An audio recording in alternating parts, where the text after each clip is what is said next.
has a lot of money left in that time. That's what breaks my heart when I see this, and then I see the towns later. I see the generations later. I don't feel that passion. Damn it. We're better than that. I see it too often. Oh, it's going to cost too much money. I mean, is that really where it all is? This is the library. This is the democratic element for mankind. Do you know how many other countries don't have free libraries? It's one of the most incredible things. I was in, where was I? I was in Guadalajara. They asked me to come down to Guadalajara to talk to South America, Central America. They don't have that luxury. Kids don't have a library down there. That's why when you see them come to America, they flood into these places, you know? They didn't have that. So they're trying to do that. 100 years later, they're building these little libraries in order to educate their kids, because their civilization is not going up so fast. How do they get a hold of those kids? How do they educate those kids? How can they get them into an environment where they are learning? We went through that same thing 100 years ago. We became the world's most powerful country. And so here we are sitting around worrying about $1 million.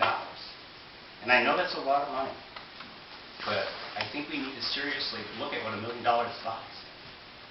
Lon, if I could step back again on the concept of I don't want to beat the basement into the basement, but you mentioned that staffing would be a long-term consideration with renovating the basement versus building out here. Yes. What about additional utility costs? Things where right now the basement is relatively simple space. It's already paid for. There isn't a whole lot of, there's no foundation to put in. There's no, the per square footage cost is considerably less.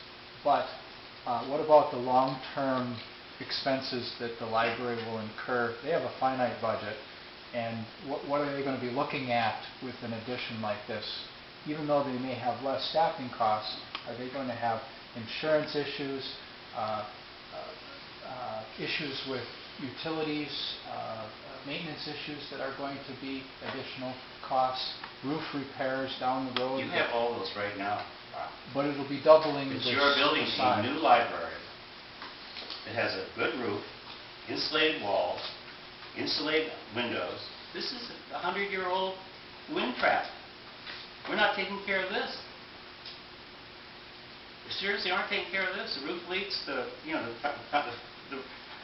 window sills in your building fell off. 100 years. Somebody in 1995 stopped worrying about the windows. That's an embarrassment. So if you build a new, highly energy efficient box, this is a simple box. I can't build anything cheaper than a full barn for you. Seriously. I've taken out everything. I've skinned it to the very bottom because somebody said, we're not paying for it. Skinned it to the bottom. I skinned it to the bottom. And now we're back in the basement. Doesn't make sense to me. The other thing too is the new focus that architects are seeing, that you're seeing right now with architects, is this focus towards green architecture. And we've certainly adopted it in our most recent projects, where we're trying to utilize the most advanced materials that are not only cost effective. Green doesn't have to necessarily mean expensive, but in terms of return of investment by lowering maintenance costs. I think there is a question regarding light fixtures. One of the most exciting new technologies we have right now is LED technology, which improves even on the efficiency of compact fluorescence.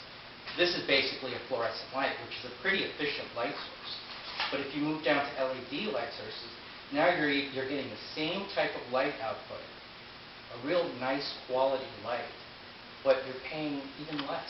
So in terms of your concern is what type of maintenance costs are we running down the road? I think by this addition, we're actually trying to decrease the annual maintenance costs, and by using different materials that are longer lasting, are better for the environment, and just reduces maintenance. There are some things now also that we're not doing. The bottom floor isn't heated, because it's not usable space, it's not lighted.